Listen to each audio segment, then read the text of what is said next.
I'll talk today about the half-diminished chord, also known as the minor 7 flat 5, how it's constructed, how it's named, and how its provocatively beautiful sound is used to create profound emotion. Okay, so what notes are in this chord? Well, if you begin with the note B natural and add every other white note, D natural, F natural, and A natural, you have just built a half-diminished chord. Schematically, it looks like this. The distance from its root to its third is 3 half steps, or frets. From its third to its fifth, there are also 3 half steps, or frets. But the distance from its fifth to its seventh is 4 half steps. It's crucial you master the proper construction of the half-diminished because I often work with good musicians, not just students, but semi-pro performers who confuse this chord, the half-diminished, with its cousin, the fully diminished 7th chord. So it might be worthwhile for you to pause the video and write down the number of black and white keys or frets between the notes of this chord: 3, 3, 4. Let's compare the half-diminished chord with its cousin, the fully diminished 7th chord, to see how they differ and how the half-diminished got its name.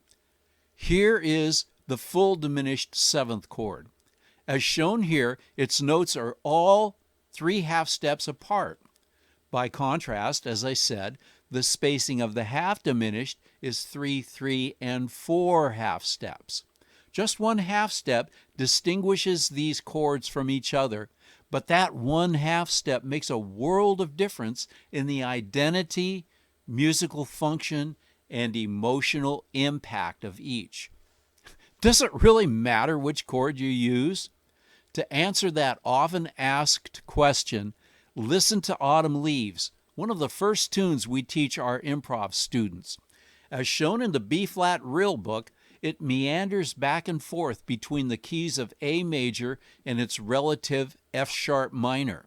Bar 5 features the important G-sharp half-diminished chord. It sounds like this.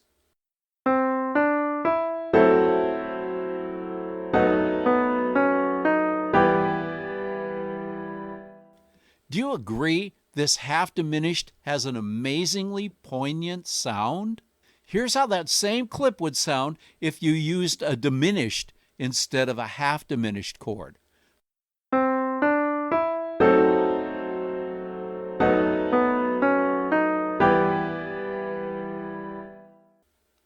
Can you hear the difference? How it just falls flat? Here's why. We need the harmonic movement from F sharp to E sharp and back to F sharp to achieve that emotional bite. The diminished chord already has the E sharp, so you don't get the voice leading movement that creates the emotion.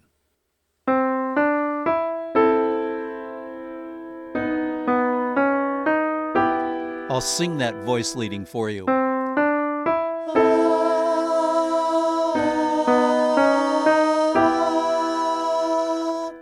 Enough said. The diminished 7th chord is notated with a circle. The half-diminished is indicated by a circle with a line drawn through it. So why is it that musicians often refer to the half-diminished as a minor 7 flat 5 chord? Okay, here's a minor 7th chord. The spacing of its notes is 3, 4, and 3 half steps, or frets. Compare that spacing with our chord, the half-diminished. You can see that only 1 fret separates these two chords. To be specific, the 5th of the chord has been flattened. That's why we call this chord a minor 7 flat 5 chord. So whether you arrive at this chord by lowering the 5th of a minor 7 chord or by raising the 7th of a diminished chord, it's the same chord with 2 different names. Here's a schematic illustrating that point. For a thorough introduction to all types of chords, click on the link below to watch my class, Use Chords to Make Music Come to Life. And if you really want to upgrade your ears quickly in a profound way, download my class, New Ears Resolution. Thanks for watching.